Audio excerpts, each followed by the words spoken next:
بسم اللہ الرحمن الرحیم۔ حضرت عثمان غنی رضی اللہ تعالیٰ عنہ مسلمانوں کے تیسرے خلیفہ ہیں۔ حضرت مجدد الفسانی رضی اللہ تعالیٰ عنہ فرماتے ہیں کہ جو ترتیب خلفائے راشدین کی خلافت کی ہے یہی ان کے مقامات کی ترتیب ہے۔ حضرت عثمان غنی رضی اللہ تعالیٰ عنہ عشرہ مبشرہ صحابہ میں سے وہ 10 صحابہ جنہیں نبی پاک نے دنیا میں ہی جنت کی بشارت دی، ان میں سے عثمان غنی رضی اللہ تعالیٰ عنہ بھی ہیں۔ اور اس کے علاوہ اور کئی جگہوں پہ نبی پاک نے حضرت عثمان غنی رضی اللہ تعالیٰ عنہ کو جنت کی بشارت دی۔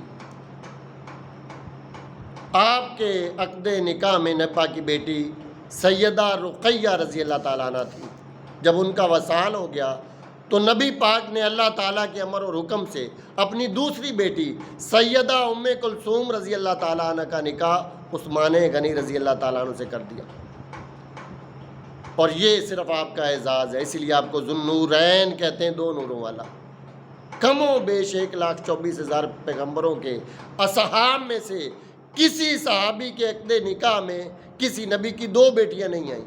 یہ اعزاز صرف آپ کا ہے، اور پوری کائنات میں آپ اس اعزاز کے اندر منفرد ہیں۔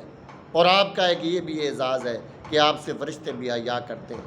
مسلم شریف کی حدیث پاک ہے، نبی پاک صلی اللہ علیہ وسلم نے ارشاد فرمایا، الا استحیی من رجل تستحیی منہ الملائکہ، کیا میں ایسے شخص سے حیا نہ کروں جس سے فرشتے بھی حیا کرتے ہیں؟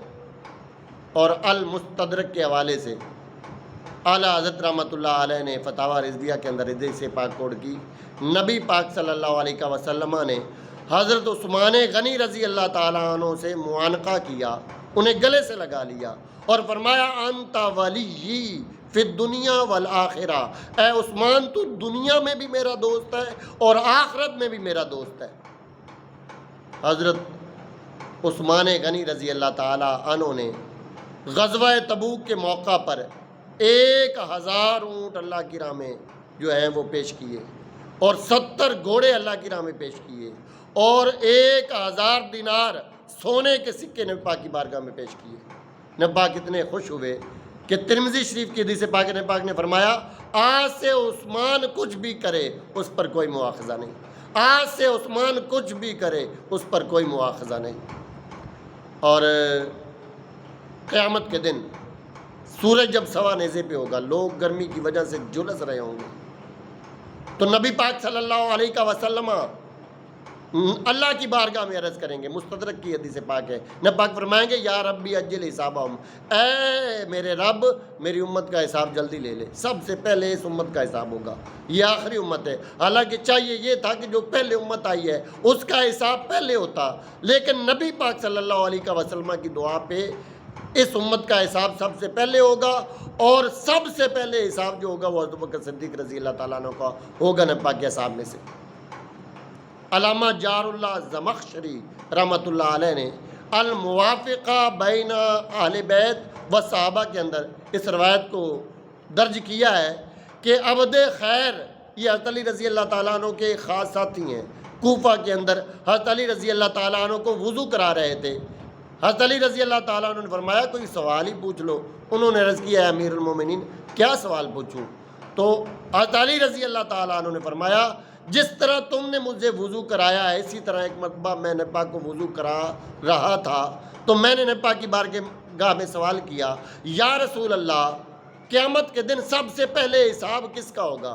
تو نبی پاک نے اپنے اصحاب میں سے سب سے پہلے ابوبکر صدیق کا نام لیا کہ سب سے پہلے اصحاب میں سے ابوبکر صدیق کا حساب ہوگا، پھر عمر کا حساب ہوگا، پھر علی کا حساب ہوگا۔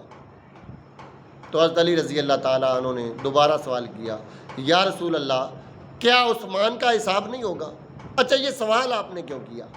اس لیے کہ نبی پاک کے دور میں ہی صحابہ اکرام کے ذہنوں میں یہ بات تھی کہ نبی پاک کے جو 4 یار ہیں وہ ابو بکر و عمر اور عثمان و علی ہیں، اور یہی ان کے مقامات کی ترتیب ہے۔ حضرت علی رضی اللہ تعالیٰ عنہ کے ذہن میں بھی یہی ترتیب تھی۔ اگر یہ ترتیب آپ کے ذہن میں نہ ہوتی تو پھر اگلا سوال بنتا ہی نہیں۔ جب نبی پاک نے فرما دیا کہ سب سے پہلے حساب ابو بکر عمر اور علی کا ہوگا تو اگلا سوال بنتا ہی نہیں ہے۔ لیکن چونکہ نبی پاک نے عثمان غنی رضی اللہ تعالیٰ عنہ کا نام درمیان میں سے چھوڑ دیا، اس لیے سوال کیا حضرت علی رضی اللہ تعالیٰ عنہ نے کہ یا رسول اللہ کیا عثمان کا حساب نہیں ہوگا؟ تو نبی پاک صلی اللہ علیہ وسلم نے ارشاد فرمایا میرا عثمان بڑا حیا والا ہے، میں نے اللہ کی بارگاہ میں دعا کر دی ہے، اے اللہ قیامت کے دن میرے عثمان کا حساب نہ لینا۔ اللہ تعالیٰ نے دعا کو قبول فرمایا، قیامت کے دن عثمان کا حساب ہی نہیں ہوگا۔ اللہ تبارک و تعالیٰ حضرت عثمان غنی رضی اللہ تعالیٰ عنہ کی شان سمجھنے کی توفیق عطا فرمائے۔ وما علینا الا البلاغ۔